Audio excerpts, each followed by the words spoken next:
जब से हमारी वेकेशन स्टार्ट हुई हैं we have a very bad routine, like we have a poor sleeping schedule. सुबह लेट उठना, फिर लेट सोना, और फिर टाइम का तो बिल्कुल पता नहीं चलता था। Like we usually spend our time by watching a lot of reels and when we are exhausted by watching mobile, so I just simply switch on the TV and that's how we were spending our day. उस time पे तो ये routine follow करके मुझे बहुत अच्छा लग रहा था क्योंकि हमारे पेपर्स भी ख़त्म हुए थे and there was no tension. और जब टेंशन ना हो तो फिर तो रील स्क्रॉल करने का और भी ज़्यादा मज़ा आता है। लेकिन जैसे ही ना समर वेकेशन का सेकेंड वीक स्टार्ट हुआ, so I begin to feel overwhelm. मतलब मुझे इस तरह टेंशन होती थी कि मैं अपना टाइम वेस्ट तो नहीं कर रही, क्योंकि मुझे रियलाइज़ होता था कि मैं अपना टाइम एक्चुअली में वेस्ट ही कर रही हूँ। तो बेसिकली जहाँ पे वो मुझे मोबाइल थोड़ा रिलैक्स फील करवाता था, वहाँ पे अब वो मोबाइल जो है ना वो मुझे टेंशन और एंग्जाइटी दे रहा था। तो फिर मैंने मम्मा से इस तरह डिस्कस किया। मुझे पता है समर वेकेशंस में we must have to enjoy, लेकिन मैं कह रही थी कि एंजॉय के साथ साथ जो मेरी बाकी की एक्टिविटीज़ हैं मैं उनको इग्नोर ना करूं, बल्कि समर वेकेशन में उनको भी मैं साथ साथ लेके चलूँ ना, जो कि मुझे तो बिल्कुल समझ में नहीं आ रहा था कि मतलब मैंने अपने सारे काम मैनेज किस तरह करने हैं। So my mother she gave me the solution to wake up early, क्योंकि जब बंदा सुबह जल्दी उठता है ना तो वैसे ही उसका माइंड फ्रेश होता है और फिर वो सारे काम जो है ना वो हो जाते हैं at the end of the day. तो मैंने मम्मा से कहा कि आप मेरा अलार्म लगा दें, मैं सुबह लाजमी उठूँगी। और जब अलार्म बजा तो मेरी मम्मा खुद ही नहीं उठी थी। तो मैंने कहा चलें कुछ नहीं होता, हम सुबह कल से फिर से रूटीन फॉलो करेंगे। But then I get to know the next day my खाला is coming from Saudi Arab. तो वो पूरा वीक ना मुझे अभी भी समझ में नहीं आता कि इतनी जल्दी किस तरह गुजर गया। मतलब हम लोगों ने उस पूरा वीक जो है ना, कभी किसी खाला के घर जाना, कभी दूसरी खाला के घर जाना, कभी वो हमारे घर आते, कभी किसी रेस्टोरेंट जाना, तो वो इस तरह पूरा वीक हमारा गुजरा है। तो जब हमारी खाला अपने घर गई ना ऑन सैटरडे, तो फिर हम लोगों ने दोबारा से टेक बात करना स्टार्ट की, क्लीनिंग, उस सब में टाइम गुजर गया।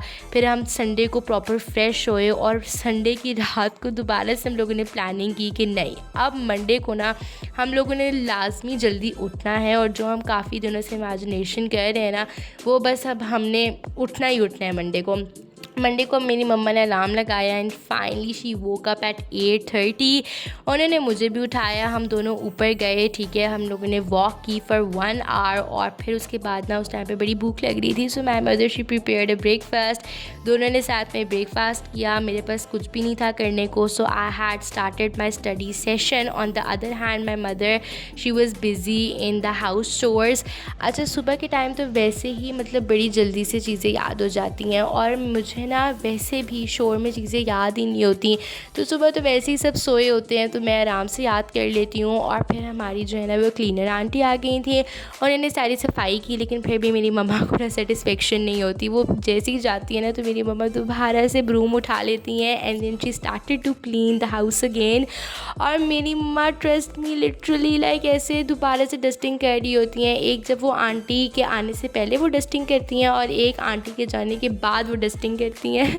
अब आप लोगों ने मुझे कमेंट सेक्शन में बताना है that is it a universal problem या फिर मेरी मम्मा ही ये सब करती हैं। After cleaning the house again my mother she had started to cook the food and when she doesn't know what to cook the food, so she just cook this dal. जो दाल मुझे इतनी अजीब लगती है ना, बस मेरी मम्मा वही दाल जो है वो पकाती हैं। मतलब इतनी ज़्यादा वेराइटीज़ हैं दाल की, लेकिन जब मेरा मूड अच्छा होता है तो पता नहीं ये दाल क्यों मेरी मम्मा पकाती हैं। मतलब ट्रस्ट में ये दाल के नाम सुनने के बाद ना मेरा मूड इंस्टेंटली इतना बुरा हो जाता है।